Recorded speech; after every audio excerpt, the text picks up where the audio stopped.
appreciate you holding this very important hearing, and I really appreciate the testimony and expertise of our witnesses. Great discussion, and it reminds me a little bit of my constitutional law class in law school, but it's probably better than that. Let me ask you a question to both of our remaining witnesses here. That's kind of a basic question. Does the president ever have the power under the Constitution to unilaterally authorize a military attack in a situation that does not involve stopping an actual or imminent threat to the nation? And answer that question irrespective of the War Powers Resolution.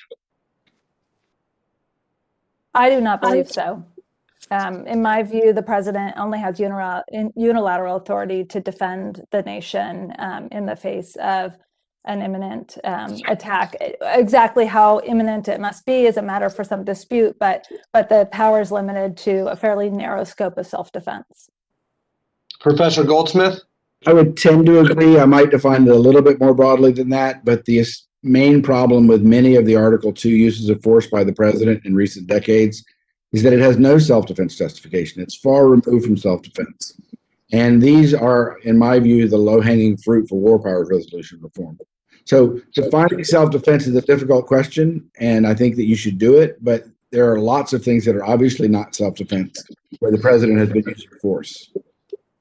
Yeah, this concept of anticipatory self-defense is a tricky one, and obviously the founding fathers couldn't envision the spectrum of threats that we face today.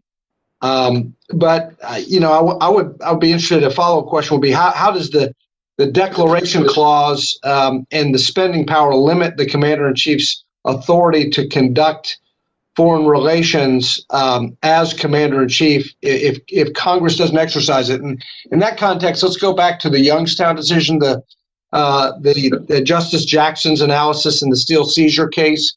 The way I look at this, Congress has really abdicated its authority in many of these cases. The president is operating in a zone of twilight, if you will, and congressional acquiescence has really given, and this is a bit of a self-criticism of the institution in which I serve, but this has given the president quite a bit of power. Do you all agree that Justice Jackson's analysis in Youngstown applies in many of these contexts today? So I will say that yes. The question is how much authority does the president have to act on his own?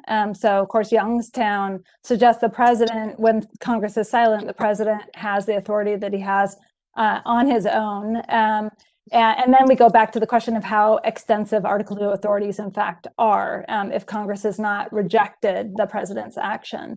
And I think Jack and I both agree that it's not unlimited by any means. But you're right that Congress's silence has been interpreted in many instances to authorize the president to act more broadly than that. Professor Hathaway, can I follow up on your suggestion about involving the courts now and providing a mechanism for Congress to push back in the courts?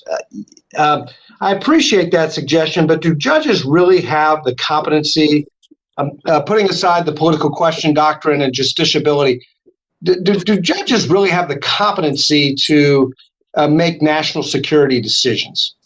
You know, they really already do. So this question gets raised all the time. And it's so striking to me that we think that somehow judges kind of suddenly lose their capacity to make decisions when it comes to war powers questions. They're making the exact same decisions when it comes, for instance, to issues of detention. So they're interpreting the scope of the 2001 authorization for use of military force when they're making determinations about the scope of the president's detention authority, whether he can hold certain people on Guantanamo or not. And we have the FISA court. The FISA court is specifically made up of Article 3 judges whose whole job is to make national security decisions. So I do think they can. Yeah. Fair points. Final question on Sunset.